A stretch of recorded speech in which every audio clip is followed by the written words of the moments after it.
저번 시간에 말입니다. 우리가 신중이라는 어떤 덕목에 대해서 제가 말씀을 드렸죠. 그래서 간단히 신중이라는 덕목에 대해서 애덤 스미스가 어떻게 생각하고 있느냐를 갖다가 한번 간단히 말씀드리고, 그 다음에 이제 소위 우리가 자생적인 발전, 자생적 질서, 그리고 이제 소위 시장, 다시 말해서 도덕, 감정론과 국부론의 관계를 살펴보면서 적어도 어떠한 연관성을 가지고 있느냐를 갖다 이야기를 해야 되겠습니다. 자, 아담 스미스가 신중이라는 걸 이야기할 때는 적어도 상업사회의 타락을 갖다가 예방하는 하나의 덕목으로서 소위 신중이라는 덕목을 이야기를 하고 있습니다. 사실 인간은 칭찬받기를 좋아한다 이거죠. 비난받는 것보다. 이 칭찬에 대해서 너무 민감하다 보면은 거기로부터 하나의 악덕이 너무 칭찬에 대해서 집착하다 보면 마음의 어떤 동요와 불안이 야기된다. 그래서 이러한 것을 갖다 예방하는, 다시 말해 좀 크게 보면 상업사회의 타락을 예방하는 하나의 덕목으로서 신중이라는 개념을 아담 스미스는 이야기를 갖다가 하고 있습니다. 물론 애덤 스미스가 제안하는 상업사회의 어떤 소위 그 덕목으로서, 특히 상업사회 타락을 예방하는 덕목으로서 신중이 긍정적인 역할을 하느냐에 대한 논의는 우리가 2차적이기 때문에 그건 접어두고, 일단 스미스에 있어서는 적어도 상업사회의 긍정적인 발전을 위해서는 중요한 미덕이다라고 이렇게 이야기를 갖다가 하고 있습니다. 제가 왜 신중을 갖다가 다시 한번 이야기를 갖다 하느냐 하면은, 적어도 이래 신중한 사람은 나중에 이야기를 하겠지만, 인간은 자기 보존의 욕구가 있다 이거.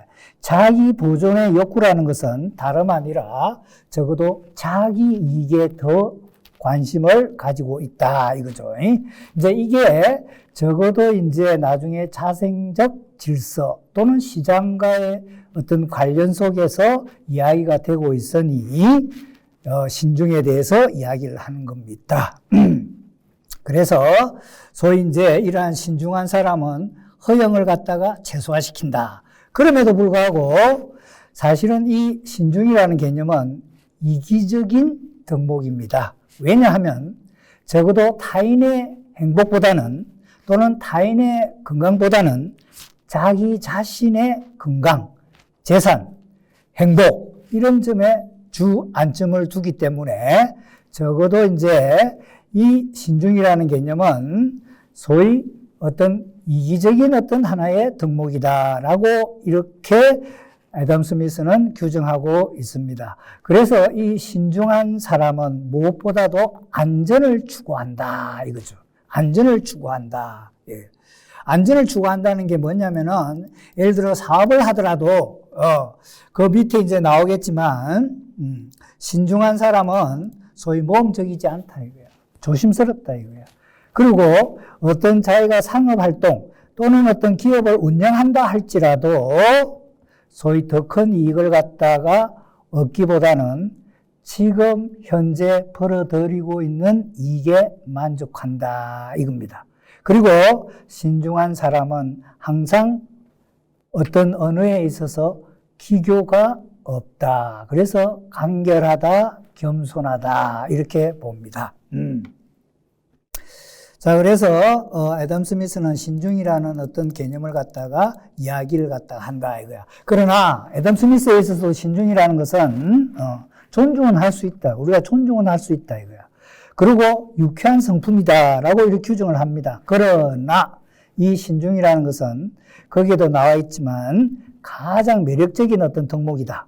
또는 가장 고상한 덕목이다. 라고는 생각하지 않습니다. 그래서 타인으로부터 아주 엄청난 사랑이나 감탄을 받을 만한 그러한 미덕은 아니다라고 이렇게 이야기를 갖다가 하고 있습니다. 이제 그래서 우리가 이제 적어도 거기 보면 쭉 신중한 사람에 대한 도덕 감정론에서 애덤 스미스가 어떠한 이야기를 갖다가 하고 있는지를 알고 있습니다. 무엇보다도 신중한 사람은 자신의 행복에 주안점을 두고 있다 이거죠. 자, 그 다음에 우리가 자기 제어라는 어떤 덕목이 나오는 데 있죠. 우리는, 인간들은 다양한 도덕 감정을 가지고 있다 이거죠. 제가 제일 처음에 이제 우리가 도덕 감정의 출발점으로서 공감이라는 걸 이해했고, 그리고 선행이라는 것, 그리고 정의라는 것, 그리고 지금 신중이라는 것, 이런 게 있죠. 이런 다양한 어떤 감정들이 인간의 내면 세계에서는 갈등을 일으킨다 이거야. 그러면 이러한 것을 갖다가 가장 균형적인 어떤 상태로 돌리기 위해서는 어떻게 해야 되느냐? 적어도 자기 제어라는 도덕 감정이 나와야 된다 이거야. 그래서 아담 스미스는 자기 제어를 갖다가 인간들이 가지고 있는 도덕 감정들을 가장 완전하게 추구할 수 있는 하나의 도덕 감정으로서 자기 제어라는 감정을, 도덕 감정을 들고 있다 이거죠. 이 부분은 다시 또 이야기를 갖다가 할 겁니다.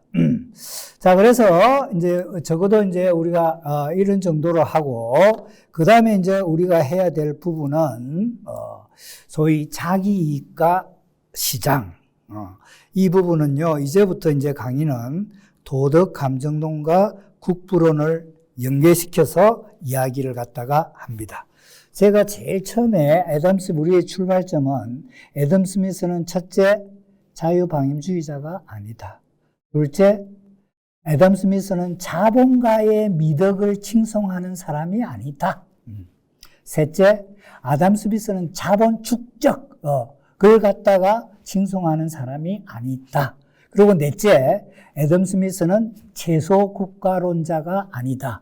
제일 처음에 자유방임주의자 아니다와 채소국가론자가 아니다는 것은 굉장히 직접적인 연관관계를 가지고 있습니다. 자유방임주의자들한테는 일반적으로 국가의 임무라는 것은 개인의 생명, 재산, 자유만 지키면 됩니다. 여러분들 자유주의자는, 고전적 자유주의자는요, 국가가 적극적으로 나서서 복지하는 것에 대해서 결단코 반대합니다. 반대합니다.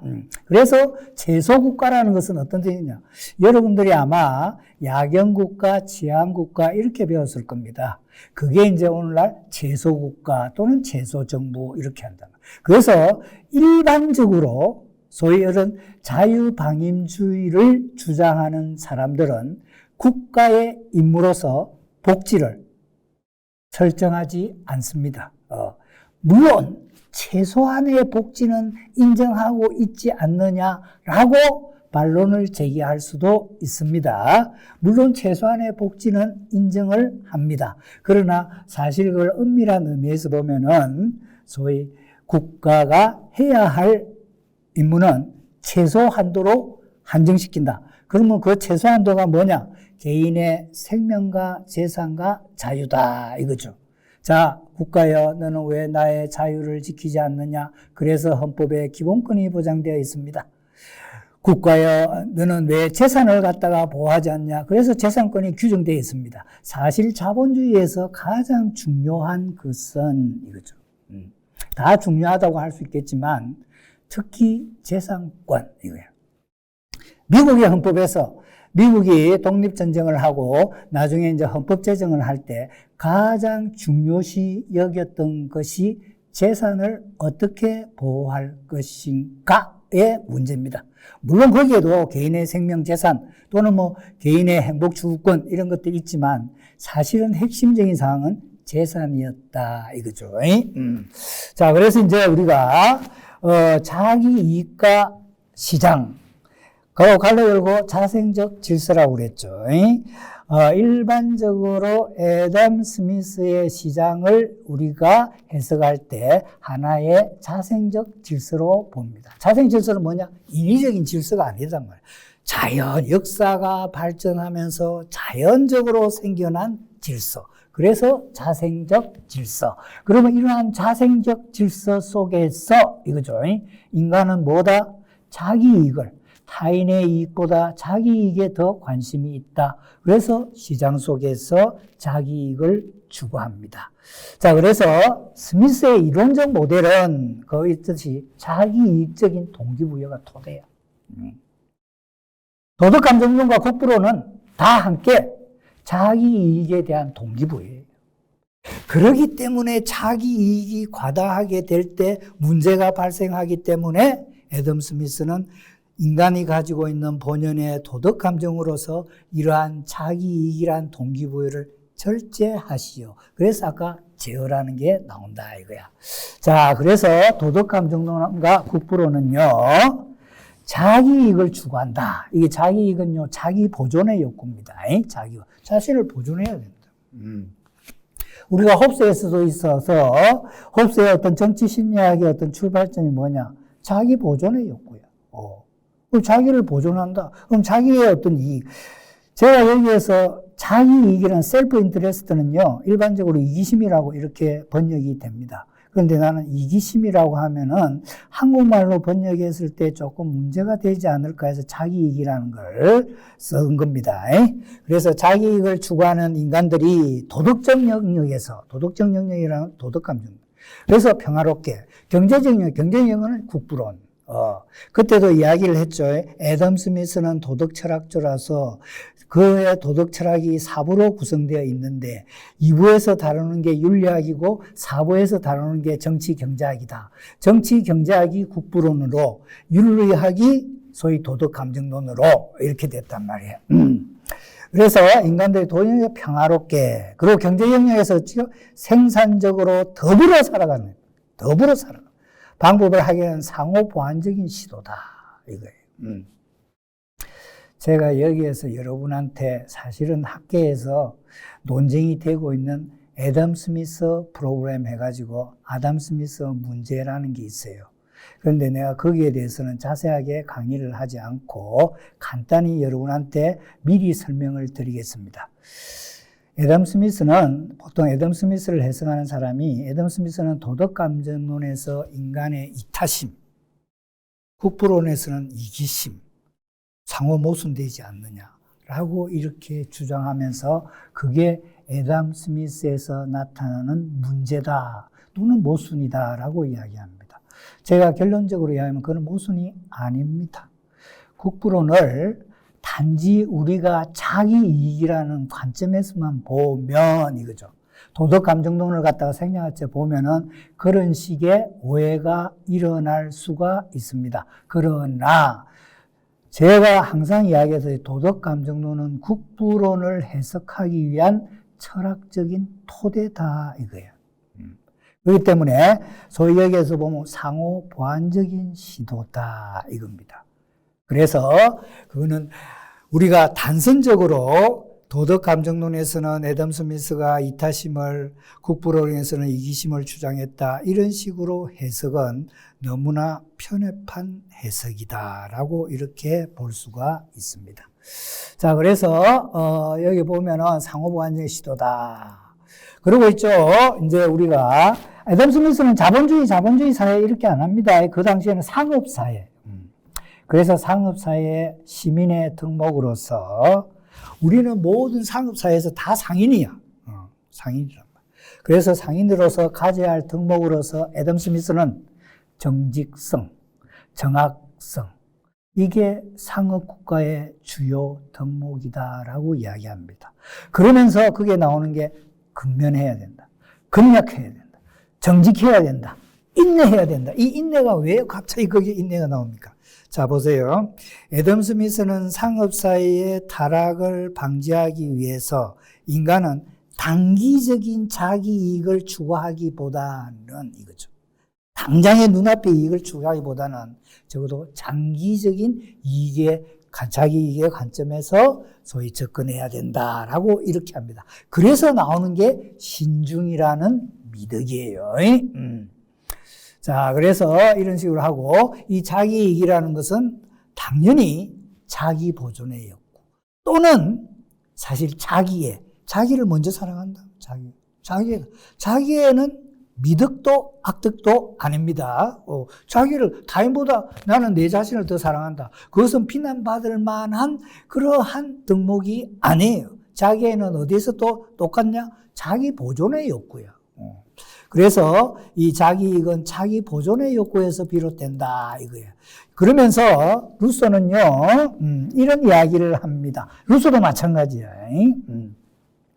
사람은 누구나 자기를 보존하지 않으면 안 되므로 이거야.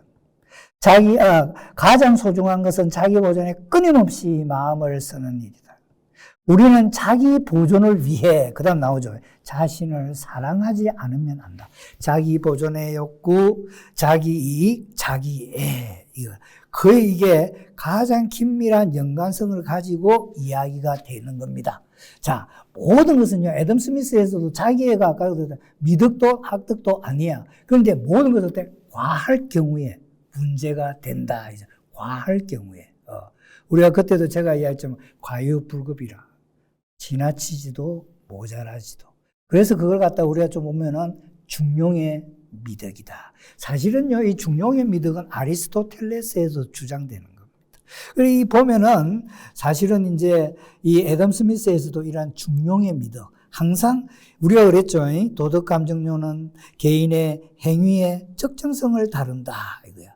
개인의 행위가 적정할 때 공정한 관찰자로부터 어떻게 공감을 획득한다. 과하다, 모자란다, 비난받는다 이거죠. 자, 그래서 자기이익적인 이 행위도 마찬가지로 자기 본성에 내재한다. 그리고 이제 이 자기이익과 신중이 결합이 돼요. 그러면서 적어도 장기적인 자기이익을 추가끔 조절한다 이거야. 그래서 신중은 다시 한번 이야기하지만 인간의 이성, 오성, 자기 제어의 복합적인 결과물이다라고 이렇게 이야기를 합니다. 그러나 여러분들이 항상 조심해야 할 것은 신중은 무엇보다도 자신의 이익에 개인의 어떤 행복과 관련되는 덕목이다. 1차적으로. 그거는 꼭 명심하고 있어야 됩니다. 자, 그래서 이제 쭉 해가지고 여기에서 보죠. 단기적인 자기 이익을 추구한다. 마음의 평정과 행복을 구할 수 없다. 장기적인 자기 이익을 추구한다. 개인의 행복을 구한다. 그래서 이제 소위 이제 도덕감정론 6부에서 그 6부의 제목이 미덕의 성품 이런 거예요. 그래서 이제 불안을 교정하는 해결책으로 단기적인 자기 이익은 억제해라 이거예요. 단기적인 이익은 왜 추구하면 뭐가 왜 안 되는데 불안하다. 마음의 동요가 일어난다. 그래서 거기에서도 도덕감정론 6부에서도 애덤 스미스는 장기적인 자기 이익을 강조한다 이거죠. 자, 그래서 이제 그 신중한 사람은 그 나오죠. 장기 이익을 한다. 자, 그래서 이제 여기에서 뭐 해가지고 나오고, 자, 우리가 그 시장이라는 게 있죠. 시장. 이제 시장. 시장이라는 것은 우리가 다른 말로 하면 이제 보이지 않는 손, 이런 식으로 이제 많이 그대죠. 이 시장에 보이지 않는 손은 자생적인 질서예요. 그리고 자생적인 질서 시장은요, 사적 개인들의 사적인 자기 이익을 추구하는 삶의 공간이에요. 상당히 중요해요. 자, 애덤 스미스의 국부로는 단지 시장에서의 수요와 공급에 의한 가격 결정을 이야기하는 게 아니에요. 적어도 사회과학적인 측면에서 그거는 뭘 이야기하느냐? 생산 계급에 대한 담론이야. 네? 그래서 주요 계급으로서 자본가 계급과 노동자 계급이 나와요. 물론 그 당시에 귀족사회니까 지주라는 계급도 있죠. 그런데 사실은 지주라는 계급은 비생산적인 계급이에요. 그래서 적어도 애덤 스미스가 이야기할 때 저 사회를 이루는 하나의 중요한 지축으로서는 포함되지 않습니다. 물론 지대라는 명목으로 소위 어떤 그 이익에 대한 배분이 일어나기는 하지만 이거죠. 그래서 여러분들 국부론은요, 시장 가격이 해보세요. 생산했다, 소비했다, 이거 아니에요. 생산할 때 누가 들어갑니까? 자본가, 노동자. 그런데 자본가가 자기 공장 가지고 있으면 지대로 임대를 임대료를 줄 필요가 없죠. 그냥 빌려서 할 수도 있죠. 그 지주한테 가는 거야. 자, 그래서 시장이라는 것은 보이지 않는 손. 그리고 내가 누누이 제일 첫 시간에도 이야기했는지 모르겠지만 애덤 스미스는 보이지 않는 손이라는 이 개념을 갖다가 딱 3번, 도덕감정론에서 1번, 국부론에서 1번, 그리고 천문학사라고 있어요. 천문학에서 다 1번 써요. 그 다음 잘 안 써요. 그런데 막 아주 이 보이지 않는 손이 그냥 애덤 스미스는 보이지 않는 손, 시장, 맡겨라. 누구에게? 시장에게. 이런 식으로. 자, 일단 그럼에도 불구하고 시장은 자생적 질서로서, 인간이 이렇게 저렇게 한 게 아니야. 인위적인 질서가 아니야. 물론 시장이 자생적 질서인가? 예를 들어 여러분들 칼 폴란이라는 사람이 있어요. 그 사람한테 시장은요, 인위적인 질서야. 사람이 만들어낸 거야. 그래서 이제, 적어도 애덤 스미스를 따르는 또는 시장 경제를 갖다가 주장하는 사람들, 강력하게 주장. 하이에크, 밀턴 프리드만, 로버트 나직 이런 사람들은 전부 다 이 시장을 자생적 질서라고. 자발적으로 나왔잖아. 그러니까 어떻게 국가여 간섭하지 마시오. 이렇게 되는 거예요, 이게. 그래서 시장은 보이지 않는 손, 그리고 자생적 질서로 규정되고, 시장에서 무엇을 하냐? 사적 개인들의 자기이익을 추구하는 삶의 공간이다. 그리고 이 시장이야말로, 이거죠, 이제. 여기서 무서운 거예요. 미덕을 실천하는 가장 효과적이고 유익한 방법이다. 자, 보세요. 그 이전에 역사를 여러분들 쭉 보시라고. 우리가 절대정이 있었고 노예제가 있었고 중세시대가 있었어. 그 당시에는 세금을 구두드린다 염주가 또는 주인이 얼마 내 하면 끝이야. 그런데 이제 18세기야 지금. 그때 이야기했죠. 18세기에 들어와서 특히 18세기 말에 국가와 시민사회. 국가는 공적인 영역이요 시민사회는 사적인 영역이요. 국가는 소위 정치적인 영역이요, 시민사회는 사적인 영역이요. 물론 이렇게 내처럼 이렇게 아주 너무 단순하게 또 정의하는 것도 문제가 있어요. 그러나 여러분들이 그냥 강의를 들을 때는 그렇게 해도 전혀 무리가 없다. 그래서 이제 이 시장은 자, 간섭하지 마시오. 누가? 국가가 임의적으로 간섭하지 마라 이거야. 시장은 시장의 규칙이 있다 이거야. 시장에 누가 있습니까? 생산자와 소비자. 생산자는 어떤 사람? 독립적인 행위주체. 소비자는 어떻게? 독립적인 행위주체. 뭐였죠? 자기들의 자기이익을 조화롭게 추구한다. 그런데 국가가 왜 인위적인 간섭을 하니? 이렇게 되는 거야. 그래서 미덕을 실천하는 게 가장 효과적이고 유익한 방법이다. 이렇게 보는 겁니다. 그러니까 시장은 자기 조절적인 어떤 기자. 자기가 알아서 된단 말이야. 자, 수요가 많다. 공급이 적다. 가격이 너무 높죠. 안 사. 그러면 이제 수요가 줄어들죠. 그럼 공급이 이제 되면은 가격이 또 이제 항상 균형 상태를 회복한다. 자, 그래서, 그 다음에 이제, 여기에, 미덕, 악덕, 이런 거는 여러분들 읽어보시고, 자, 여기서 여러분들 이제 한 가지 이야기할 게 있죠. 미리 이야기를 하는 겁니다. 스미스의 국부론은요, 자세히 보면, 노동임금은 노동자에 대한 임금 부분이 있어요. 국부론에 보면. 그 노동자의 복지에 대해서 언급을 해요. 노동자의 복지에 대해서. 여러분들 내가 그랬죠. 왜 이 말을 하느냐 하면은 내 출발점이 뭐였어요? 애덤 스미스를 어떻게 보자고? 자본가의 미덕을 칭송하는 사람이 아니다. 이거야, 일반적으로.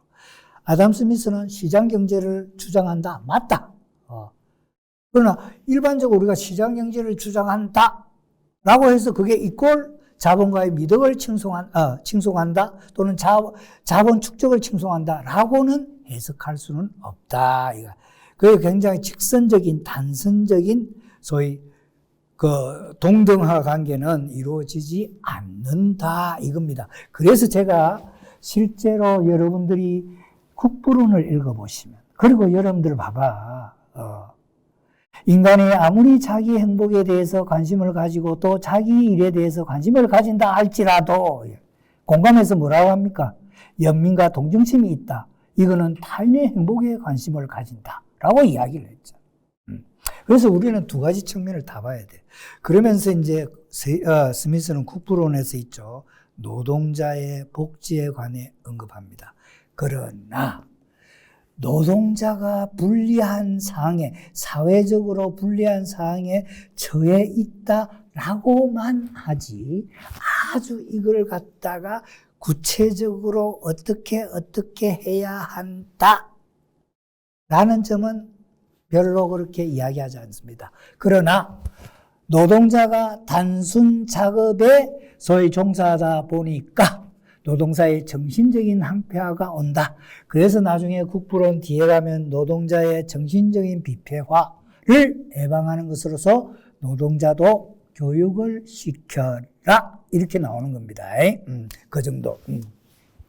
자, 그래서, 스미스는요, 여기에서 이제 우리가 미리 이제 이야기한 노동자의 복지에 대해서 언급을 하는데, 노동에 대해서 스미스가 어떻게 이야기를 하고 있느냐 하면, 노동에 대해서 공정한 보상 주라. 그리고 관대한 보상 주라. 그리고 또 뭐, 노동 조건을 개선시켜. 노동 조건을 개선하라는 것은 작업장에서의 노동 조건 개선도 있지만, 노동 조건 개선 중에서는 노동자를 교육시켜라. 이것도 들어갑니다. 그래서 스미스의 입장을 갖다 여러분들이, 자, 여기 이제, 자, 보세요. 스미스의 입장. 물론 이 말은요, 스미스가 국부론에서 하고 있는 문장을 그대로 따온 게 아니라, 제가 이걸 갖다 요약해서 이렇다. 적어도 내가 보는 견지에서는 스미스의 입장은 이렇다. 이거야. 그래서 한번 읽어보면, 노동자의 생활 개선은, 노동자에게만 혜택을 갖다 주는 게 아니라, 이거죠. 그래서 실제로 어떤 기업이 있죠. 노동자에 대해서 또 어떤 근로자들에 대해서 사무직 근로자들에 대해서 복지를 잘하는 회사가 노동 생산성이 더 높게 나옵니다. 그러나 그럼 왜 안 하느냐? 당장에 지불해야 할 돈이 많잖아, 그죠? 기업이 복지를 하다 보면 그래서 안 하는 거예요. 자, 이 스미스의 이야기입니다. 노동자의 생활 개선은 노동자에게만 혜택을 갖다 주는 것이 아니라 궁극적으로 이거야. 자본가와 사회 전체에 이익이 된다.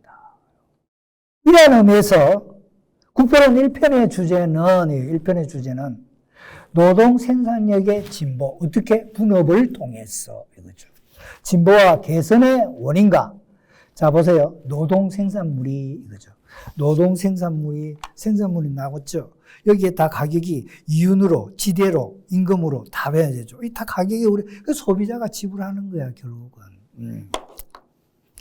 노동 생산물이 사회의 상위한 계급 및 상위한 상황에 있는 사람들 사이에서 자연스럽게 분배되는 질서라고 규정한다. 무엇이 자생적 질서인 시장이 또는 보이지 않는 손이 이거란 말이에요. 이게 사실은 국부론이에요. 그리고 여기에서 누가 생산합니까? 중요한 것은 노동자가, 자본가가. 물론 사회적으로 생산된 노동 생산물에 대해서는 지대도 다 들어가죠. 하긴 하지만 지주는 비생산적인 계급이에요. 자, 그게 나오잖아요. 여러분들 국부론 1편 8장에 보면은 노동의 임금. 그래서 여기에서 노동자, 자본가 또는 고용주에 관한 그래서 서술합니다. 자, 보면은요. 오늘날의 상황을 여러분들 딱 생각해보면 그대로 적용이 됩니다. 실제로. 자, 여기 한번 우리가 좀 자세히 한번 봅시다. 고용주들은 수적으로 더 적기 때문에 훨씬 더 쉽게 연합할 수 있다. 그리고 법률과 정부기관은 이거죠. 법률과 정부기관. 고용주들의 지금 18세기입니다. 18세기예요. 법률과 정부기관은 고용주들의 연합을 인정하거나 적어도 금지하지 않지만 노동자들의 단합은 금지하고 있다. 사회적으로 노동자는 이러한 자본가에 비해서 상당히 불리한 상황에 처해 있다를 이야기를 하고 있는 겁니다. 자, 보세요. 그리고 18세기에요. 아담 스미스의, 그래서 여러분들이 그러면 이걸 갖다가 아담 스미스를 갖다가 오늘날 21세기에 어떻게 해석하냐, 현재적 의미를 어떻게 부여하나, 그 연장선상에서 봐야 된다. 지금 오늘 상황이 변했죠. 그럼 그 변한 상황에서 봐야 된다. 그래서 제가 이걸 갖다가 적는 이유는요, 또 강의를 갖다 하는 이유는 아담 스미스가 일방적으로 뭐 자본가의 믿어, 다시 하면 그거 아니다 이거예요. 그래서 여러분들이 항상 누구를 갖다가 해석할 때는요, 텍스트. 아담 스미스가 지금 현재 살아있는 게 아니란 말이에요. 어떻게 대화를 해요? 그럼 그 사람이 쓴 글을 보고 할 수밖에 없어. 자, 보세요. 노동의 가격을 낮추기 위해, 임금을 낮추기 위해 고용주들이 연합하는 것을 반대하는 의회분열은 하나도 없다.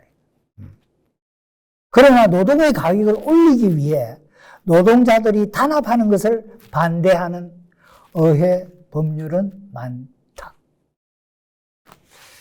여기에서요, 여러분들이 이제 이야기하는데 꼭 어떤 걸 갖다가 어떤 쪽의 입장을 갖다가 제한다, 뭐 한다는 것은요, 다른 게 아니라 객관적인 사항을 토대로 해서요. 객관적인 사항을 토대로 했어. 자, 단합하는 것을 반대하는 의회 법률은 많다. 자, 보세요. 이 모든 쟁의에서 고용주들은 훨씬 오랫동안 견딜 수 있다. 당장에 생산 안 하죠. 당장에 굶어 안 줘. 노동자들은 노동하지 않죠. 돈 어디에 있어요? 임금으로 생활하는데. 그래서 오랫동안 견딜 수 있다. 그러나 노동자들은 직업을 갖지 않으면, 다시 말해 노동하지 않으면 이거야. 일주간을 버틸 사람이 많지 않고, 한 달간 버틸 사람은 거의 없고, 요거는요, 요 문장은 아담 스미스의 국부론에서 나온 걸 그대로 내가 인용한 겁니다. 물론 다운표는 표시를 안 했지만. 없고, 한 해 동안 버틸 사람은 아무도 없다. 그러면 좀 장기적으로 보면, 뭐라고 그랬어요? 왜 신중이라는 걸 갖다 상업사회의 타락을 갖다가 방지하는 걸로 내었느냐? 신중이 아무리 자기의 행복에 관여된다 할지라도 이거죠. 장기적인 이익. 신중한 사람은 뭐다? 장기적인 자기이익을 추구한다. 그래서 여러분들이 이제 이런 국부론에서 나오는 여러 문장들을 갖다 이해할 때는요, 항상 도덕 감정론을 염두에 두고 해석을 하는 게 내가 볼 때는 사실 객관적인 또는 종합적인 독해가 아니겠느냐라고 생각합니다.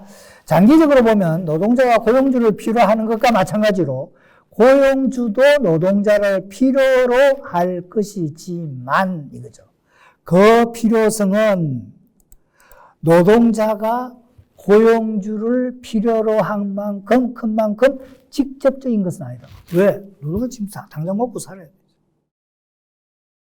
당장 먹고 살아야 돼.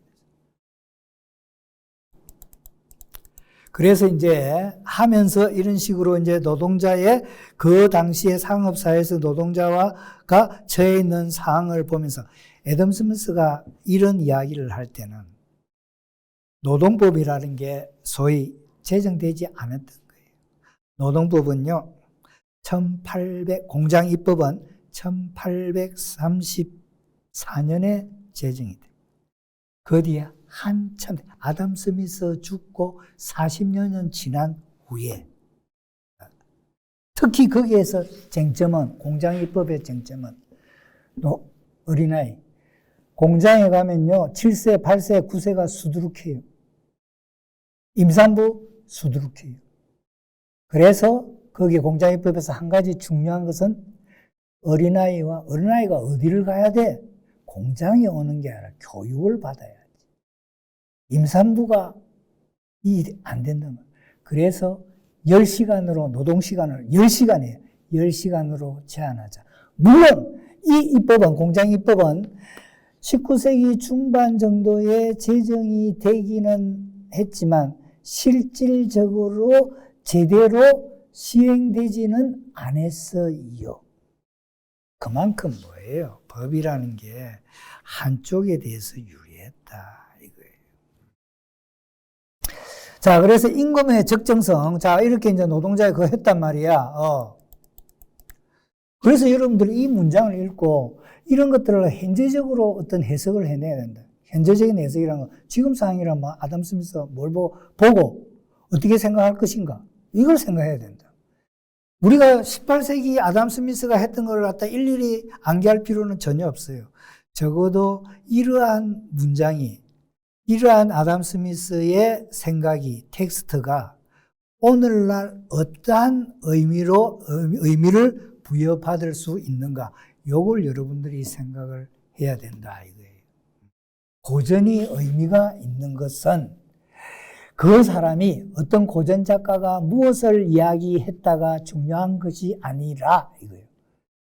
그 의미가 오늘날에도 어떠한 현재적 의미를 가지고 있느냐, 이게 중요한 겁니다. 그래서 고전이에요. 만일에 생명력이 없다, 그 이론의 생명, 그러면 사라진다. 여러분들 옛날에 다 적었다고 해서 고전이라고 하지는 않습니다.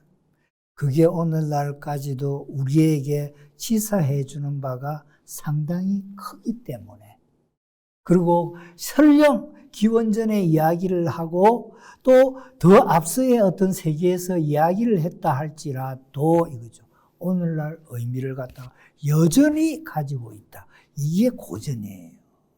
그래서 여러분들 고전과의 어떤 만남 또는 고전을 갖다 독해한다는 건 그런 의미에서 중요하다 이거죠. 자, 임금의 적정성에 대해서 아담 스미스는 또 무엇을 이야기하고?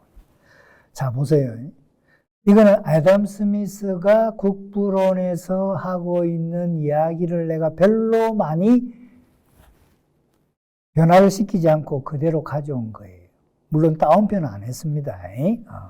사람이 항상 자신의 노동으로 생활을 유지해야 한다면, 내가 지금 노동하지 않으면 안 돼. 원래 노동자는요, 가진 게 뭐예요? 노동력밖에 없어요, 원래. 배운 게 없어요.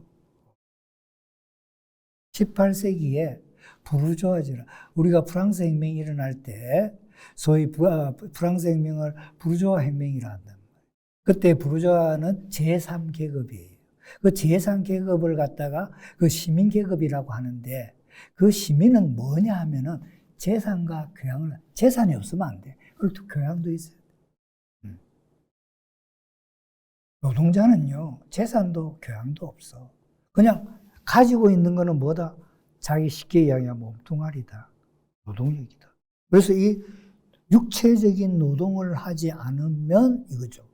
자기는 생계를 유지할 수 없다. 자, 봐세요. 사람이 항상 자신의 노동으로 생활을 유지해야 한다면 그의 임금은 적어도 최소한도로 그의 생활을 유지하는 데 충분해야 돼요. 그러니까 여러분들 이런 것도 있죠. 우리나라 오늘날 아직까지도 우리가 시급이 10,000원이 안 넘어갔죠. 이걸 생각해 보시라고, 자꾸.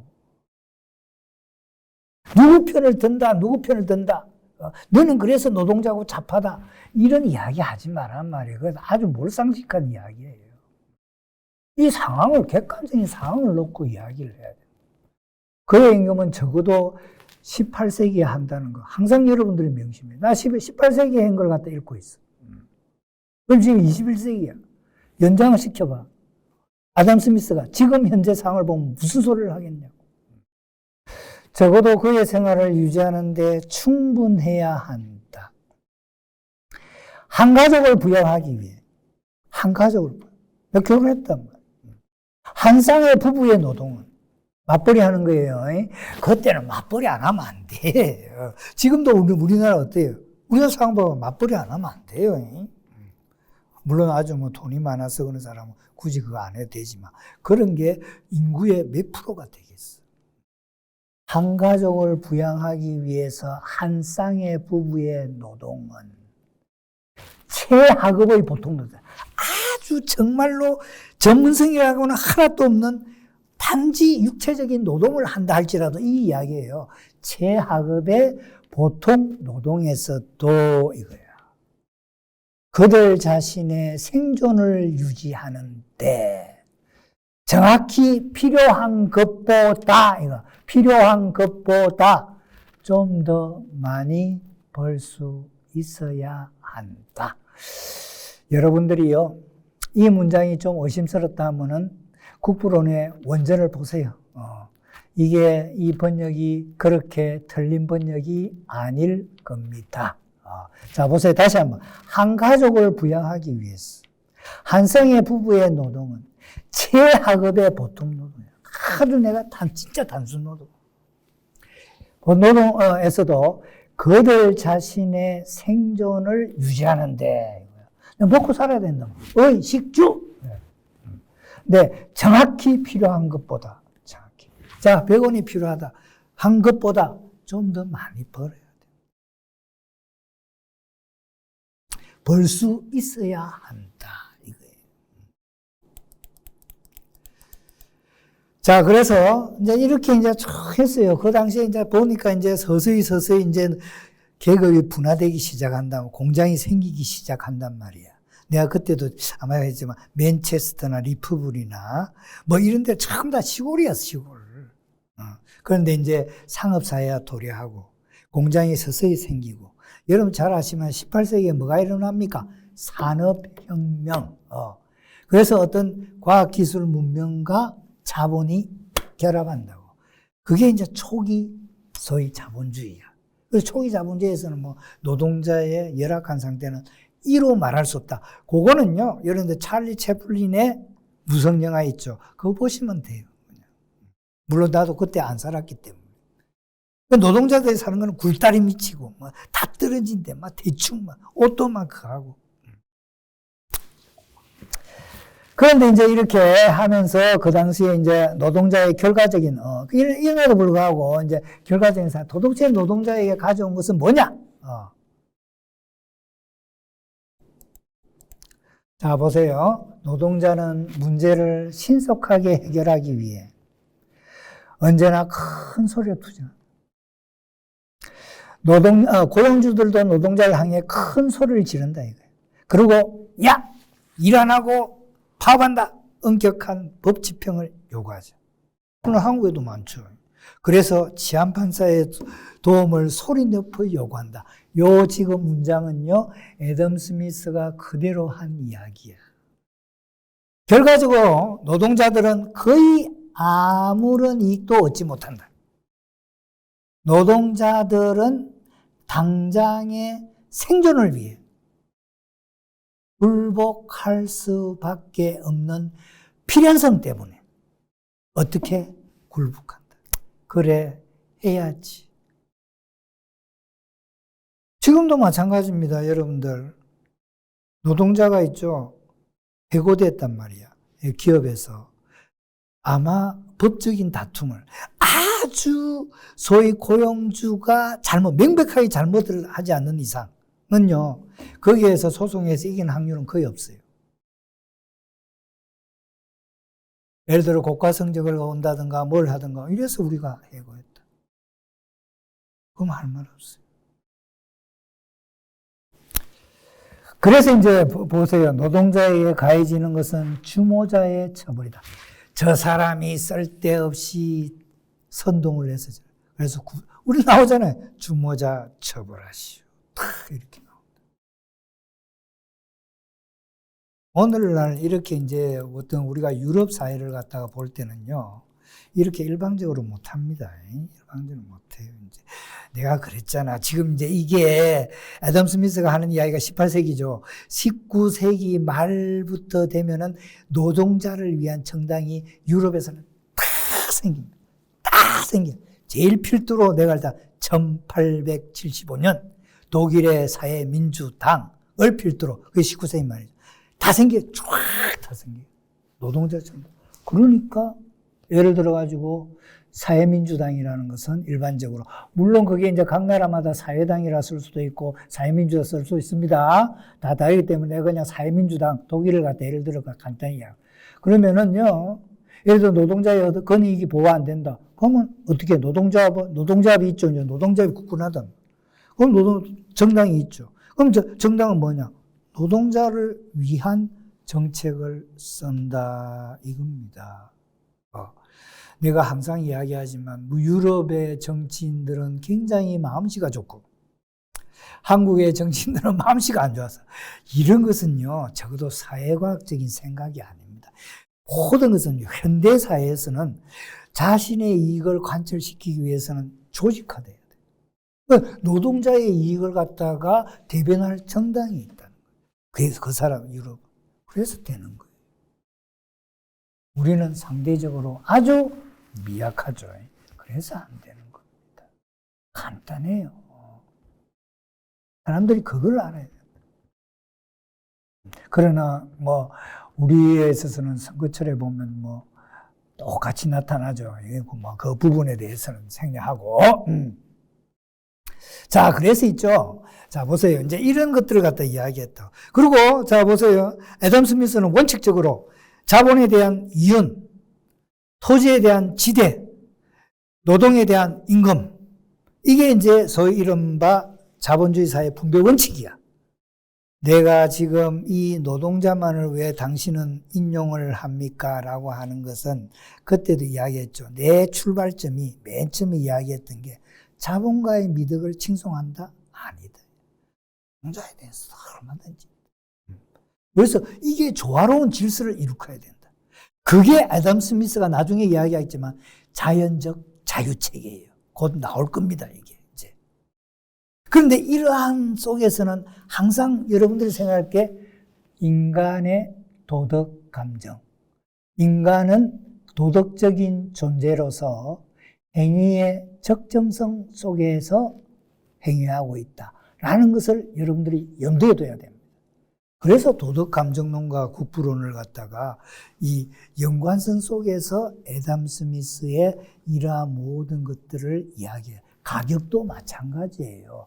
제가 첫 시간에 아마 여러분들 들은지 모르겠지만 공리주의적인 입장에서는 효용이다. 자, 세 사람이 있다. 어떤 사람은 결혼도 안 했어. 애도 없어. 배는 세 사람을 갖다가 타고 있을 수가 없어. 한 사람이 죽어야 돼. 그래서 한다. 나는 부모도 모셔야 되고 애도 있고 어떡하니 너가. 애덤 스미스는 공리주의자가 아닙니다. 물론 그 당시에 공리주의적인 어떤 생각이 굉장히 많이 널리 퍼져 있었지만 효용보다는 공감, 인간의 도덕 감정에. 그래서 아담 스미스는 상업사회의 타락을 인간의 도덕 감정에 호소하고 있다 이거. 물론 그러한 도덕 감정에 대한 호소가 정말 상업사회의 타락을 예방할 수 있느냐? 현실적인 차원에서 요건 또다시 2차적인 문제고요. 자, 그래서 보이지 않는 손의 어떤 거시경제학적인 목표가 뭐냐? 이게 보이지 않는 손은 다른 게 국부론의 거시경제학적인 목표가 뭐냐 이거야. 국가의 부를 증대시켰냐? 아니다. 그 사람의 정치경제학의 목표는 국가의 부와 부를 증대시키고 그리고 사회 구성원을 갖다가 행복하게 하는 거예요. 풍요로움을 제공해 주는 거예요. 그래서 보이자 목표는 개인적인 효용과 집단적 이익에 조화다 이거예요. 집단적 이익, 이걸 갖다 어떻게 하면 가장 조화롭게 할 수 있겠느냐 이거야. 자, 그 다음에 이제 신중이 잠깐 나오는데 이 부분은 여러분들이 이제 넘어가고 그 다음에 이제 우리가 해야 될 거는 보이지 않는 손과 자생적 질서를 한번 이야기를 해보자 이겁니다. 조금 쉬었다가 다시 이야기하는 걸로 하겠습니다.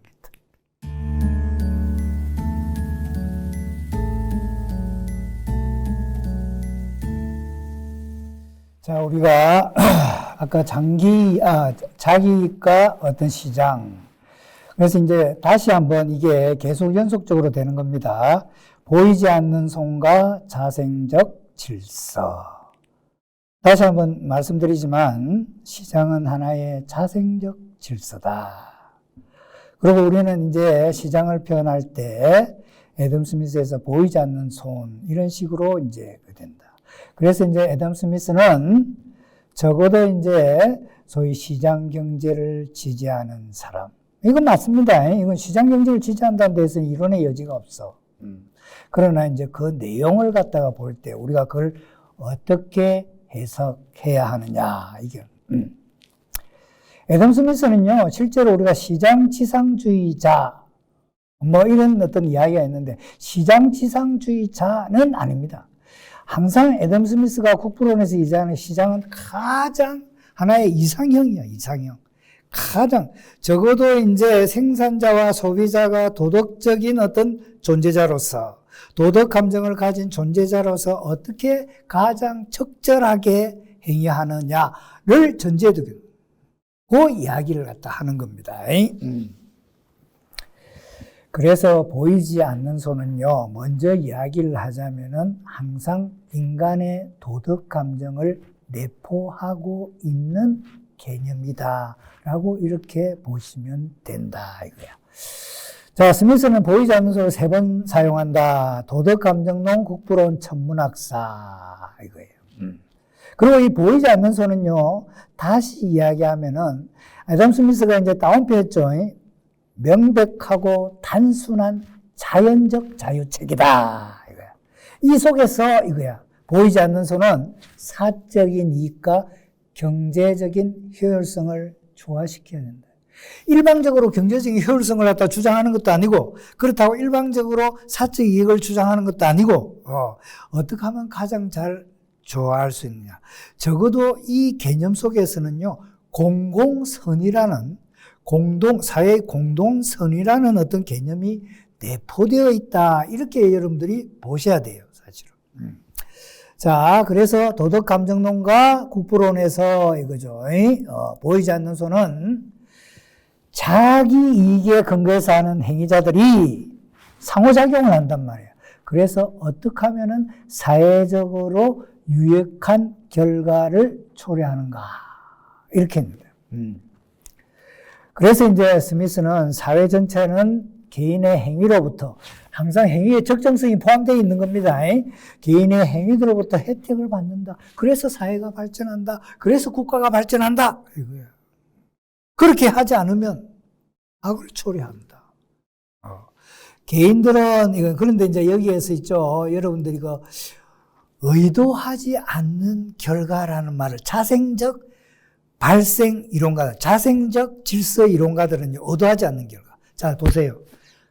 각 개인은 내가 공공선을 갖다가 위해서 행동한다라고 생각 안 해. 그런데 자기들이 행위의 적성성을 가지고 행위하다 보니까 결국은 공공선을 초래하구나. 그게 의도하지 않은 결과라는 개념이었어요. 이 자생적 질서 이론가들은 의도하지 않는 결과다. 그래서 자생적 질서 이론가들은요, 무엇을 계획한다. 이런 걸 별로 안 좋아해요. 계획대로 되는 게 아니에요. 의도하지 않아. 자기 이익을 갖다가 자기 행위의 적정성 속에서 추구하다 보니까 이거야. 결국은 의도하지 않는 결과가 나오더라. 공공선을 초래하더라. 이거. 다 모두를 위해서 좋더라. 이거. 이런 거예요. 그래서 여러분들 자생적 질서 이래 나오면은 의도하지 않는 결과 이거야. 나는 어떤 것을 의도하기 위해서 행위한단 말이야. 그러나 이 자생적 질서는 그런 게 아니다. 이거야.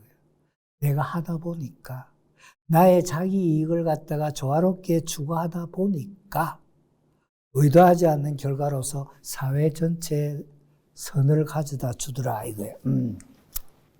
그래서 이 보이지 않는 선은요, 자기 이익에 기반하는 행위자들이 상호작용을. 그래서 사회적으로 유익한 결과를 초래하더라. 이게 여러분들 보이지 않는 손이에요. 그래서 스미스는 사회 전체는 개인의 행위로부터 혜택을 받고 개인은 이거야. 이 중요한 거는 원래 사회를 위해서 선을 행하는 목표를 가지고 있는 게 아니야. 나는 국가와 민족을 위해서 일한다. 이게 아니야. 내가 행위의 적정성을 가지고 행위하다 보니까 이거야. 결과론적으로 의도하지 않는 결과가 초래되는데 그게 모두를 위해서 좋더라 이 이야기입니다. 그래서 개인들은 원래 사회를 위해서 선을 행하려는 그런 목표를 가지고 있는 게 아니야. 그런데 의도하지 않는 결과로서 공공선을 초래하더라. 이런 개념입니다. 물론 이 의도하지 않는 결과에 대해서 또 비판하는 사람들은 많아요. 많지만 제가 이제 강의에서는 어떤 비판 또는 어떤 논쟁되는 부분은 가능한 한 생략하고 이야기를 합니다. 그리고 이제 이 자생적 질서 이론가들은요, 앵글로 아메리카의 고전적인 자유주의 사상에서 그래서 이 사람들, 이 앵글로 아메리카의 고전적 자유주의 사상에서는 자유라는 개념은 개인을 홀로 내버려 두는 거예요. 개인, 야, 이래라, 공부해라, 뭐 해라 하지 않고 개인을 홀로 내버려 두는 거예요. 그 자유라는 개념이 뭐냐? 구속되지 않는 상태. 이거입니다. 그래서 자생적 질서 이론은 이게 대륙의 합리주의 전통하고는 다릅니다. 그리고 이 자생적 질서 이론가들은요, 소위 대륙의 소위 합리주의, 어떤 합리성 하에서 뭔가를 계획 세우죠. 이런 것에 대해서 반대해요. 그래서 자생적 질서 이론가들은 앵글로 아메리카의 고전적 자유주의 사상 내에서 발생하고, 결국은 이 가장 핵심적인 포인트가 인간 행동에 의도하지 않는 결과들이 조화를 갖다 초래합니다. 조화의 어떤 산물이다. 이게 사물의 자연적 진행 과정이라고 이렇게 하는. 가만히 놔두라. 그러면 그렇게 잘 되어 간다. 이거예요. 자, 그래서 이제 국부론은, 자, 보세요. 국부론은, 물론 제가 이제 이런 어떤 의도하지 않는 결과에 대해서 이야기를 갖다 하는 것은 이 자생적 질서 이론가들의 어떤 입장을 갖다 이야기를 하지, 제가 이 입장을 갖다가 그대로 받아들이는 것은 결코 아니다. 이거예요. 그래서 국부론은요, 뭐 하냐, 국부론이. 국가 부의 원인과 성격이라고 이렇게 되어 있는 국부론이 도대체 뭐냐. 그래서 우리는 국부론은 뭐 하냐 하니까 국가부를 어떻게 정시시면 되지. 그래서 분업의 이야기야. 그리고 가격이 어떻게 결정되지. 수요와 공급에 의해서. 뭐 이런 이야기를 갖다 가장 많이 이야기할 거예요. 그러나 우리가 경제학을 갖다가 사회과학의 어떤 관점에서 볼 때 사실은 국부론은 생산 계급에 대한 담론이다 이거야. 자, 그래서 국부론은 사실 개인은 일반적으로 말해서 공공의 이익을 증진하려고 의도하지 않는다. 그리고 공공이익이 얼마나 촉진될지 모른다. 그 사람은 모른다. 노동 생산물이 최대의 가치를 갖도록 그 노동을 이끈 것은 뭐다?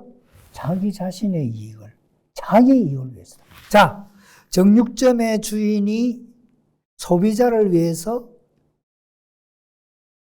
소위 말하면은 소고기를, 돼지고기를 파느냐? 아니다. 자기 이익을 위해서. 빵 제조업자가 또는 소위 빵가게 주인이 소비자를 위해서 하느냐? 아니다. 나의 자기 이익, 내 이익을 위해서 한다.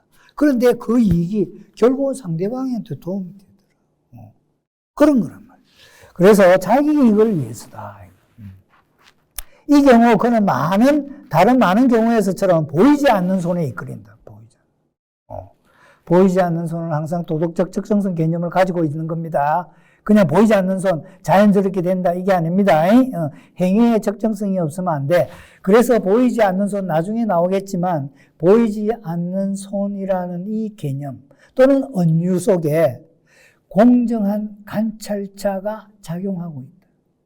공정한 관찰자가 니 잘했니, 못했니? 를 보고 있다. 그래서 이 보이지 않는 손을 갖다 해석하는 사람들 중에는 이거야. 항상 이 개념 속에 또 이거야. 공정한 관찰자의 공감이라는 도덕 감정이 내포되어 있다 이거야. 그때 내가 그랬잖아요. 비가 많이 억수같이 많이 온다. 아무도 우산을 준비하지 않았다. 그런데 우산 장수는 그 어떤 가격을 갖다가 평소의 가격보다 2배, 3배를 부른다? 그거는 아담 스미가 볼 때 공정한 가격인가? 라고 질문을 한단 말이에요. 아니다. 왜 아니냐. 우리가 단지 수요와 공급이라는 차원에서 보면은 공정한 가격이에요. 왜? 상대방이 수요자가 필요하니까. 네 사자 이거. 내가 비싸다 안 사면 되는 거 아니냐. 이렇게 우리가 해석할 수도 있죠. 굉장히 단편적인 해석. 그러나 이거죠. 도덕적 적성이 허물어진 거야. 어째 보면은 상대방의 불행을 갖다가 악용하는 거란 말이야. 자, 봐라. 너 우산은 필요하지. 그래서 어떻게 챙기자. 우리나라에서 여러분 뭡니까? 코로나가 막 생겼을 때 처음에 마스크 막 해가지고 엄청났죠. 그거 공정 가격 아니에요. 공정 가격. 그런 게 막 나니까 이제 되게 막 정부에서 들어서고 뭐 해가지고 이제 그걸 갖다가 완화시켰지. 공정한 가격. 스미스한테 물으면 경제학자들은 그럴지 몰라. 수요가 있고 공급은 한정되어 있는데 그러니까 그 공정한 가격 아니냐라고 이야기할 수 있어요. 그거는 도덕 감정론 또는 나아가서 스미스의 어떤 사상 체계에 대한 무지에서 오는 거예요. 그거 아니다 이거야. 이 경우 그는 다른 많은 경우에처럼 보이지 않는 손에 이끌려서 그가 전혀 의도하지 않은 목적을 달성하게 된다. 항상 이러한 문장 속에도 도덕 감정이 내포되어 있다 이거야. 그래서 자생적 질서 이론가들은 이거야 이제 뒤에 나오죠. 사회 질서라는 것은 개인과 그들의 환경 간에 이루어지는 상호 조정의 결과로서 자연 발생적인 거예요. 이래라 저래라 만들면 안 된다. 그래서 사회제도, 사회적인 관습의 기원은 의도적인 설계에 있지 않다 이거야. 네가 이렇게 해서 이렇게 하자 우리가 그러자 이거 아니다 이거야. 그냥 환경이 아니라 상호 조정의 결과로서 자연 발생적이다 이거야. 그래서 시장도 마찬가지다 이거야. 아까도 얘기했지만 칼 폴라니 같은 사람은 역사적 전환, 위대한 어떤 전환, 변환, The Great Transformation에서 사실은 그건 20세기에 나온 거죠. 시장은 자연적 질서가 아니라 인간의 인위적 힘에 의해서 만들어진 인위적인 질서다. 시장이 자연 발생적인 질서라는 것은 하나의 픽션이다. 허구에 불과하다. 굉장히 비판을 합니다. 그게 이제 The Great Transformation이 1944년인가에 아마 나올 거야. 그러면서 이제 적어도 자생적 질서 이런 거. 하이에크, 여러분들이 잘 아시는 하이에크, 밀턴 프리드만 이 사람 전부 다 자생적 질서. 자생적 질서. 그래서 하이에크는 뭐라? 경제는 간섭하지 않을 때 가장 잘 작동한다. 대표적인 하이에크는 대표적인 자유주의 사상의 옹호론자예요. 그래서 그런 어떤 소위 그 사람이 이제 활동하던 때가 이제 2차 세계 대전 이후 특히 그래서 이제 사회주의 체제가 생겼잖아요. 그래서 사회주의 체제에 대해서 대항하는 그래서 굉장히 이 하이에크가 그 시장을 갖다가 하는 그런 어떤 세미나나 이런 걸 갖다 많이 개최했어요. 그래서 막 적극적으로. 그럼 미국은 봐봐. 지금도 미국은 자유주의 이데올로기 기반하고 있다. 경쟁. 그래서 미국의 문화는요, 항상 내가 얘기하잖아. 영웅주의 문화예요. 한 사람이. 그래서 롤 모델을 산정한다. 요즘에 돈 잘 버는 머스크라는 사람인가 있는지 모르겠죠. 그게 롤 모델이야, 이제. 딱 그런 식으로. 하나의 영웅을 탄생시키는 거야. 그 영웅의 속에는 경쟁, 뛰어난 능력, 탁월함, 이런 거. 이런 것들 다 들어있는 거예요. 스미드가 볼 때는 별로 좋아하는 사람이 아니야. 자, 그래서 자생적 질서 이론가들은 사회 질서라는 것은 개인들과 그들의 환경 간에 이루어지는 상호 조정의 결과 자연 발생적이다. 그래서 사회 제도, 사회 간섭은 의도적인 설계에 있는 게 아니다 이거야. 그런데 이러한 자생적 질서의 이론을 갖다가 비판하면서 나오는 게 이제 뒤에 나오죠. 이거 나온단 말이야. 이 영이라는 사람이 있어요. 여러분들은 그냥 이런 어떤 소위 도덕 감정론과 국부론에 대한 이러한 해석이 있다는 것만 아시고, 그냥 뭐 사람의 이름들은 별로 이제 뭐 논문을 쓰거나 이럴 때는 필요하겠지만, 그냥 도덕 감정론과 국부론에 대해서 이런저러한 해석이 있구나, 요것만 아시면 돼요. 자, 그래서 영에 따르면 이거예요. 소위 개인의 자기, 여러분들의 자기 이건 이거야. 모든 다른 영역의 사회적 작용뿐만 아니라 항상 사회적 작용이에요. 이 애덤 스미스도 있죠. 사회적인 상호작용을 굉장히 중요시 여겨요. 사회적인 상호작용을 통해서 개인은 사회적인 생명체로 돼. 그래서 혼자 살아갈 수가 없어, 사실은. 그래서 경제활동이 뭡니까? 국부론에서도 이 말이야. 공정한 관찰자의 지배를 받는다. 요 말을 풀어하면 뭐죠? 도덕적 적정성이 있어야 된다. 이거예요. 보이지 않는 선도 도덕적 적정성 개념이 내포되어 있다. 이거. 제가 이런 말을 갖다가 왜 이렇게 강조를 하느냐 하면은 그냥 자꾸 수요 공급 하는데 그러면 모든 게 가격은 합리화돼요. 그러면 사람들이요 비싸다 싸다라고 이야기할 필요 없어요. 그냥 비싸다라고 막 불평을 하기 전에 안 사면 돼. 비싸다라고 비판하는 것은 도덕적 적정성 개념에 어긋난다 이거야. 그 우리가 폭리라는 개념이 나오죠. 바캉스를 간다, 뭐 한다 하면 사람들이 그래도 자기가 허용할 수 있는 가격의 범위가 있는데 그렇지 않을 경우 이야기를 하죠. 그건 도덕적 어떠한 판매자가 도덕적 적정성, 그 사람의 행위의 도덕적 적정성을 넘어섰다 이거야. 그래서 폭리라는 개념이 나오는 거다 이거예요. 그래서 여러분들이 그런 식의 어떤 논리적인 어떤 단계를 제대로 이해를 해 주어야 한다 이거예요. 그래서 영도 경제적인 활동에서도 공정한 관찰자의 지배를 받는다. 그리고 또 필립슨이라는 사람이 있으세요. 보세요. 여기도 있잖아요. 도덕 감정론은 이거야. 도덕적 행위 일반에 대한 설명이 아니라 제가 첫 시간에 이야기했습니다. 우리가 일반적으로 도덕감정론을 갖다가 보면 도덕감정은 개인의 어떤 행위의 적정성을 갖다가 논의한 그런 어떤 책이다라고 하겠지만 제가 역사적인 배경과 더불어서 제일 첫 시간에 이야기했듯이 이거죠. 그 다음에 나오는 거 아닙니까? 도덕감정론은 도덕적 행위 일반에 대한 설명이 아니라 설명도 포함됐다. 단지 그 설명만이 아니라 이거야. 상업사회의 시민들에게 부과되는 도덕적 제약을 논의하고 있다. 이 중요한 건 똑같은 이야기입니다. 영하고 이거 지금 필립슨하고 상업사회의 시민들에게 부과되는 도덕적 제약. 그래서 아담 스미스가 그렇게 도덕감정에 대해서 논의를 하고 있는 거예요. 단지 그런 게 아니다. 그리고 빌렛이라는 사람도요. 봐봐. 국부론은 나오잖아요. 국부론은 참 제가 보기에는 상당히 이 국부론에 대한 지금들 쭉 나오는 사람들의 입장이 나는 굉장히 중요하게 여기는 사람이에요.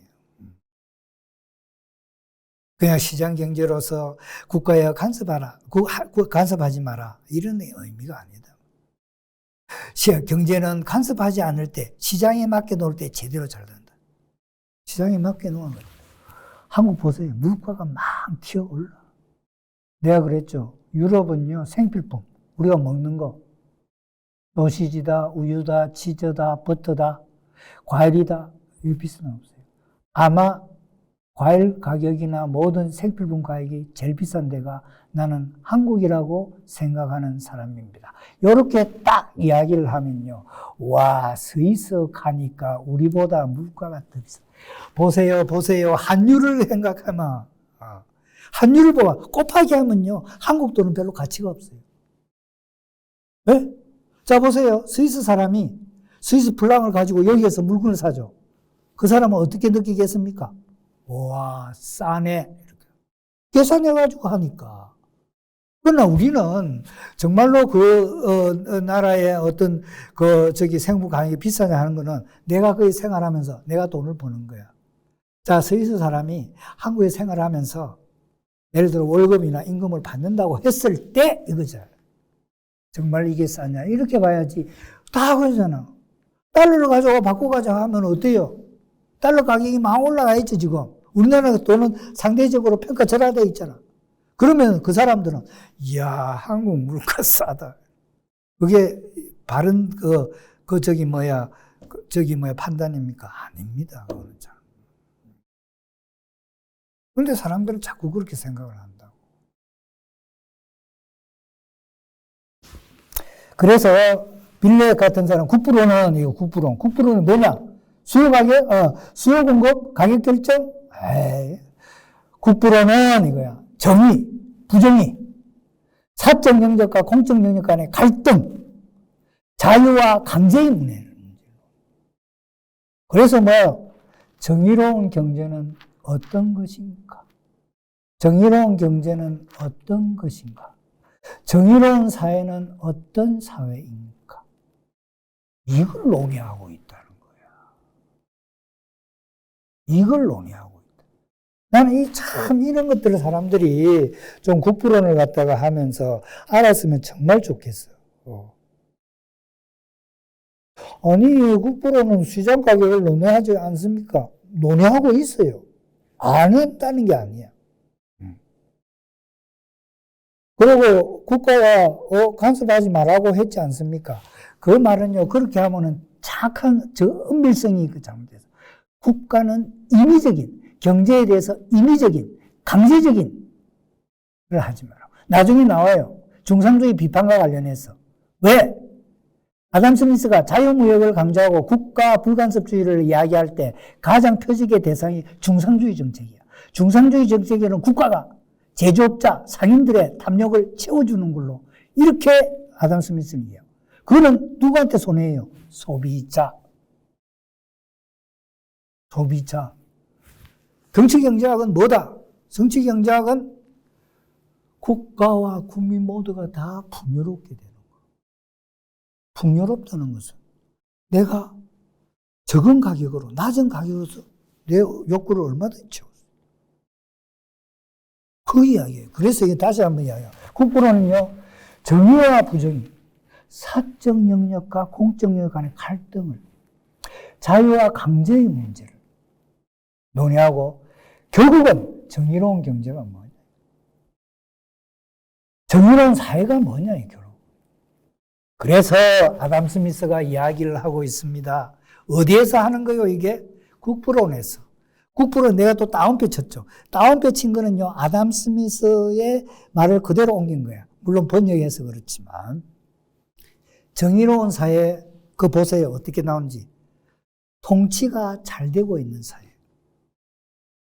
그 다음이 또 중요해요. 최하층의 국민까지도, 최하층이야, 최하층. 국민까지도 전반적인 풍요를 누리는 사회. 부부 한 쌍이 최하급의 노동에 종사하더라도 자기가 먹고 있는 것보다는 더 많은 것을 벌어야 된다. 임금의 적정성과 관련해서. 그러니까 여러분들이 제 강의를 들을 때 쭉 이때까지 한 걸 종합적으로 자꾸 들어와야 돼요. 그냥 단편적으로 보면 안 됩니다. 그래서 정의로운 사회는 통치가 일단 정치가 잘 돼야 돼. 입법자가 잘해야 돼. 통치가 잘 되고 있는 사회로서 이거야. 뒤에 최하층의 국민, 아주 최하층의 국민까지도 전반적인 풍요를, 원전되고 읽어보세요. 그대로 나옵니다. 이게 말하는, 스미스가 말하는 뭐냐? 스미스는 정치경제학을 다른 말로 표현하는데 그게 뭐냐? 완전한 자유와 정의의 자연적 자유. 이 자연적인 도덕 감정은 뭡니까? 인위적으로 형성됩니까? 아니죠. 공감은 원초적인 내재적인 인간의 감정이야. 도덕 감정. 그 정의의 자연적 체계 그대로 완전한 자유와 정의의 자연적 체계. 이게 자유. 홀로 내버려 두는 게 아니야. 애덤 스미스는 개인을 홀로 죽는 사람 지금 너 돈 없지? 그러니까 굶어 죽어. 도둑질 했지? 너 절도죄야. 이걸 갖다가 애덤 스미스가 그거는 타당한 것입니까? 라고 할 때 일단 나는 일단 아담 스미스의 이론이 항상 개인에서 출발하지만 그리고 개인에서 끝나. 아담 스미스의 분석은 사회 계급까지도 안 가. 그럼에도 불구하고 그 당시의 어떤 상황 속에서 이거죠. 이런 말을 갖다가 이야기를 하고 그것을 갖다가 오늘 비약적인 논리로서 적용시켜 볼 때는 사실 아담 스미스에 대한 다른 해석이 나와야 된다. 이거예요. 그래서 정치 경제학은 뭐야? 완전한 자유. 정의의 자연적이죠. 완전한 자유와 정의의 자연스러운 체계. 이게 정치 경제예요. 그래서 이러한 이야기를 갖다가 볼 때 제일 처음에 했던 이야기 있죠. 자본가의 미덕이나 자본 축적 이런 사람이 아니다. 그런 식으로 자꾸 아담 스미스를 이야기하지 마라 이거야. 자, 그래서 스미스의 입장을 갖다가 이제 우리가 또 쭉 보자고 이렇게. 자, 자생적 이론가들의 아담 스미스도 자생적 이론가예요, 사실은. 입장은 개인을 홀로 내버려 둔다. 홀로 내버려 둔다. 선생이 학생한테 공부해. 이거는 이런 자유주의, 고전 자유주의 입장에서는 인격 침해예요. 공부는 누가 한다? 개인이 한다. 개인을 홀로 내버려 두는 거예요. 그리고 오로지 개인의 자율적인 행위를 강조한다. 공부하면, 그래, 너 F 줄게. 이거예요. 내가 잘못하고. 그 방임이야. 자유 방임이란 말은. 그래서 나 방치하는 거예요. 물론 스미스는 개인에게 특정한 도덕적 행위를 강요하고 있지는 않아요. 그러나 도덕 감정론에서 인간은 나약한 존재라고 분명히 이야기를 했어요. 그러면은 교육을 통한 계몽이 이루어져야 돼. 나약한 존재이기 때문에 여러 다양한 도덕 감정들이 갈등을 일으켜. 그래서 제대로 균형 상태를 이루지 못해. 그렇기 때문에 어떻게 교육을 통한 계몽이 필요한 거야. 스미스는 개인들에게 특정한 도덕 행위를 강요는 않는다. 강요를 하고 있지는 않다. 하지만 상업사회의 타락 또는 부정한 측면을 교정하기 위해서는 모든 것을 개인에게 맡겨둘 수 없다 이거야. 홀로 내버려 두는 것은 아니다 이거예요. 자, 스미스가 공감이래. 이제 우리 지금 도덕감정론을 또 갑니다. 도덕감정론을 보면서 국부론을 보면 스미스가 공감이라는 도덕감을 출발한다. 그리고 행위의 적정성을 논한다. 이유가 어디에 있니? 이렇게 되는 거예요. 이유가 어디에 있니? 왜 공감을 논하니? 그래서 거기 보면 자 여기 이제 나오잖아요. 인간은 도덕적 존재다. 그런다 나약한 존재다. 그래서 도덕 감정이 원래 그 개인이 가지고 있는 도덕 감정이 제대로 발현되지 않는다 이거야. 그럼 어떻게 할래? 그거 들었어야 돼. 노동자가 정신적 항폐를 했는데 놔두라고? 네 돈 없으니까 교육 못 받는 거 아니야? 아니잖아. 국가가 들었으라고 분명히 국부론의 뒤끝 부분에 가면 엄청나게 그 이야기들을 많이 해요. 인간의 도덕 감정이 구체적인 현실에서 제대로 발현되지 못하는 까닭에 원래 인간이 가진 도덕 감정을 회복해야 된다. 왜 회복했냐? 더 정의로운 공동체를 만들기 위해서 이 소리야. 정의로운 사회가 뭐냐? 정의로운 경제가 뭐냐? 정의롭지 못한 경제 속에서 정의로운 사회가 이루어질 수 있겠니? 이거예요. 자, 여기도 이제 아리스토텔레스에게 있어서 이거야. 아주 이제 기원전 이제 뭐죠?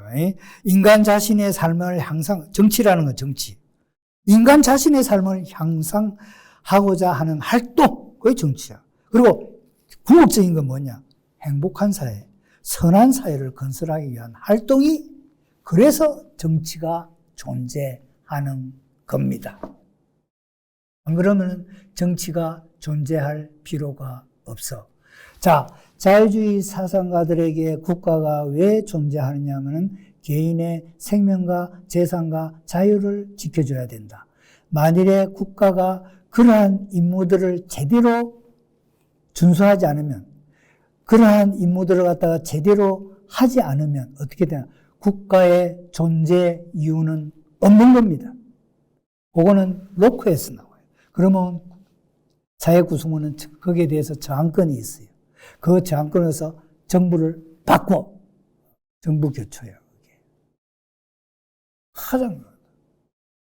그런데 이런 것들을 갖다가요, 이런 이제 이야기를 하잖아요. 이 서구의 사상이 어떤 거냐 하면 이론과 실천이 있어요. 그러면 아예 선생님 그거는 너무 이론적이네요. 이론적인 게 아닙니다. 이게 실천의 영역으로 접목이 돼요. 실제로. 특히 자유주의에서 중요한 건 사적 영역이거든요.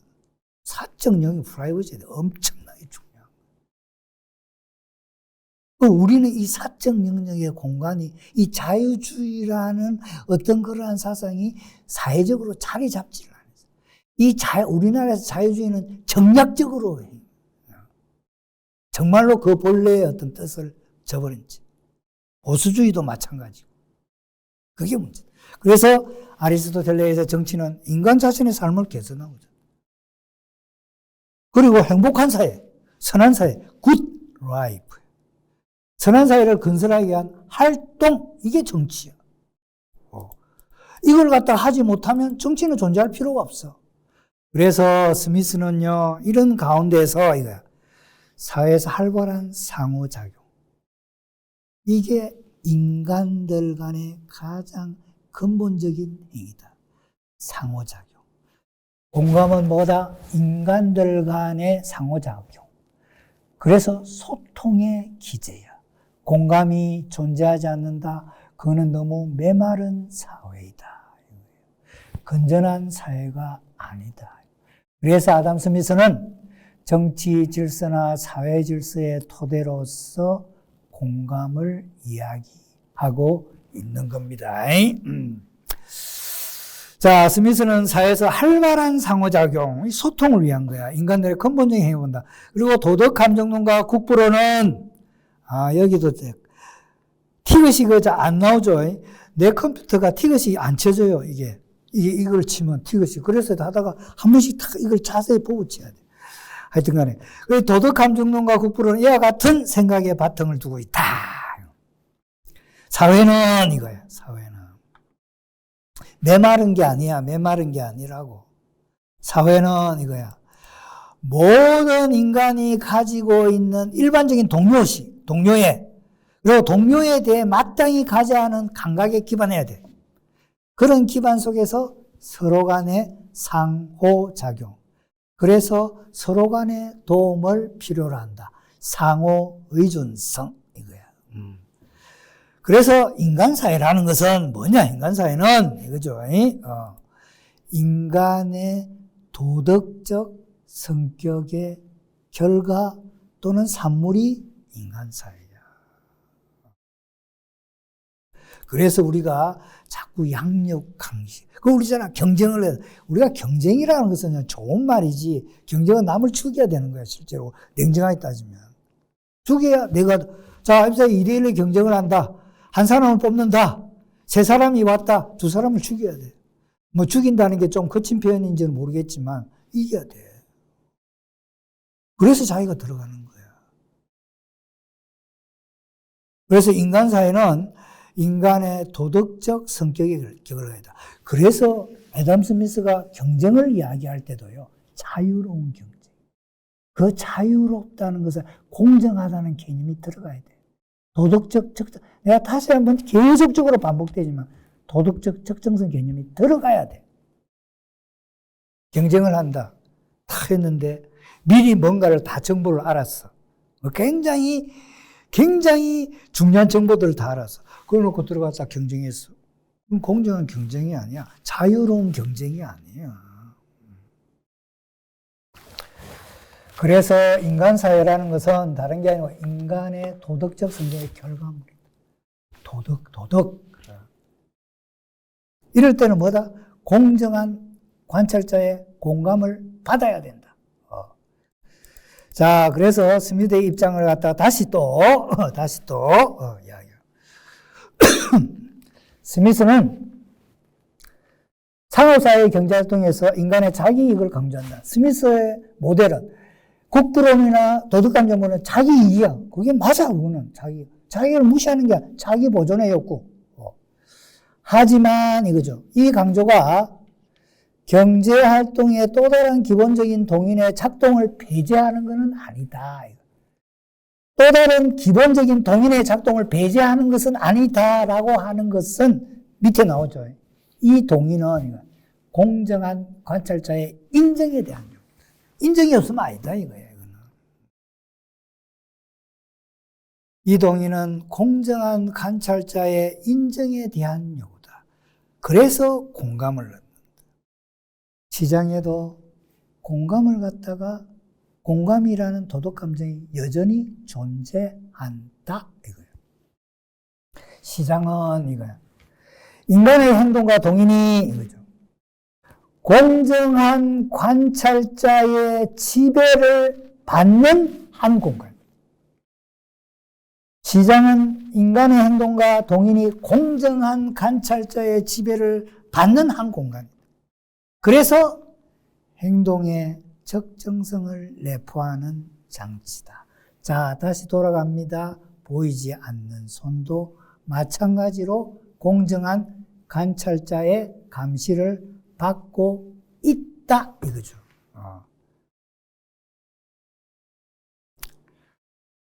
스미스도 이러한 이야기를 하면서 현실 사회에서는 이렇게 저렇게 안 된다는 걸 다 알고 있어요. 그런 걸 갖다가 국부론에서 이야기를 또 하고 있어요. 실제로 현실에서는 제조업자와 상인들의 탐욕 이런 이야기를 다 하고 있다. 그러나 항상 우리가 해서는 내가 그랬죠. 어떤 정치적 이상주의나 이상주의가 있어야 된다. 그 이상을 향해 나아가야 된다. 가장 좋은 것을 향해 나아가야 된다. 그게 없다면 그때 현실을 갖다 그대로 인정하고 그렇게 해라. 그럼 끝나면은 더 이상 없단 말이에요. 거기에서는 도덕이 없어. 정의는 트라시마코스의 이야기처럼 강한 자의 이익이야. 강한 놈이 다 이기는 거야. 스미스가 그걸 원하지는 않았다 이거죠. 그래서 시장은 인간의 행동과 동인이 공정한 관찰자의 지배를 받는 한 공간. 그래서 항상 이거죠. 행동의 적정성을 내포하는 장치이다. 여러분들이 꼭 이 이야기를, 이 말은 꼭 기억을 해요. 꼭 기억을 해요. 내가 스미스를 갖다가 기획특강으로서 할 때 정말 하고 싶은 말은 이 말밖에 없어. 다른 거는 여러분들이 경제학이나 뭐 데서 얼마든지 많이 들었을 거예요. 나는 그런데 스미스의 어떤 그런 국부론을 경제학으로 취급하고 싶지는 않다. 그러면은 내한테는 적어도 별 큰 의미가 없어요. 그래서 여기 나오죠. 이제 자꾸 놔두라 하는 거는 스미스의 중상주의 비판과 관련되는 거예요. 왜 국가 불간섭을, 그냥 국가 불간섭을 갖다가 했다. 이가 아니야, 이거. 스미스의 중상주의 비판은요, 자, 보세요. 사회의 전체 구성원에게 복지, 정의, 부의 공정한 배분을 가져다 주지 못하는 경제 질서, 그게 국중상주의야. 중상주의는 그 뒤에 나오잖아. 번영하고 행복한 사회를 가져다 줄 수 없다. 따라서 정치요, 쓸데없이 경제에 대해서 임의적이고 자의적이고 강제적인 간섭은 하지 말아라. 이게 핵심이에요. 꼭 국가 불간섭주의를 이야기할 때는 중상주의 정책에 대한 스미스의 비판을 갖다가 여러분들이 생각을 하셔야 됩니다. 이거 없으면 뭐 헛거예요. 다시 스미스가 중상주의 비판을 한다. 사회 전체의 구성원에게 복지, 정의, 그리고 부의 공정한 배분. 부의 공정한 배분. 부의 공정한 배분을 해라고 해서 스미스가 그럼 국가가 확 들어가서 강제적으로 해라. 아니다. 이거. 인간은 뭐다? 도덕적 정성인 거예요. 번영하고 행복한 사회는, 공정한 사회는 어떻다? 일을 했지. 일을 한 것보다 더 많이 벌. 그건 어떻게? 인간의 도덕 감정에 의존해가 자연스럽게 그러한 배분이 될 것이다라는 굉장히 규범주의적이고 낙관주의적인 견해를 아담 스미스는 상호사회가 전체 사회 구성원들에게 풍요로움을 가져다 준다. 우리가 실정적으로 했을 때 그러냐? 아니야. 자유주의 정책으로 신자유주의 정책에서 소득과 소득의 격차는 더욱더 벌어졌어. 실제로. 그건 경험적이죠. 아담 스미스가 그걸 보면은, 이건 아닌데, 라고 했지 않았을까라고 나는 생각을 해요. 자, 그래서 사회 구성원 전체에게 복지, 정의, 그리고 부의 공정한 배분, 복지, 정의, 배분. 경제질서는 번영하고 행복한 사회는 아니다. 이거예요. 그래서 보면은요, 스미스는 가장 높은 덕목으로서 도덕감정론에서 어떻게 이야기하고 있느냐. 인간의 공감적인 본성을 직접적으로 표현합니다. 공감. 타인의 행복. 동정심 연민. 그래서 타인의 복지에 민감하게 만듭니다. 다른 사람이 죽어간다. 놔두라. 저 사람은 능력이 없기 때문에 아니다. 이거예요. 자, 그래서 이제 다시 나옵니다. 보이지 않는 손은 이거예요. 보이지 않는 손은 각 개인의 이기적인 행동을 초월하여 자기 이익은 가지고 있어요. 나는 지금 이기심하고 자기 이익을 분리해요. 셀피시니스하고 셀프 인트레스를 난 분리하고 있는 사람. 각 개인의 이기적인 행동을 초월하여 계몽적인 자기, 이 계몽적이라 도덕적 감정에 근거한 이 말이에요. 계몽적 자기익을 제공하는 이거죠. 강제 없는 강제. 이 강제 없는 강제라는 것은 어떨 때 국가가 막 임의적으로 하진 않아요. 그런데 강제는 뭐냐? 내 공정한 관찰자의 판단을 나는 두려워하는 거예요. 그래서 거기에 맞게 행동하는 거예요. 그래서 강제 없는 강제. 그리고 암묵적 강제. 이것도 공정한 관찰자. 로 작용하는 소통 장치가 다름 아닌 보이지 않는 손이다. 오늘은 여기까지만.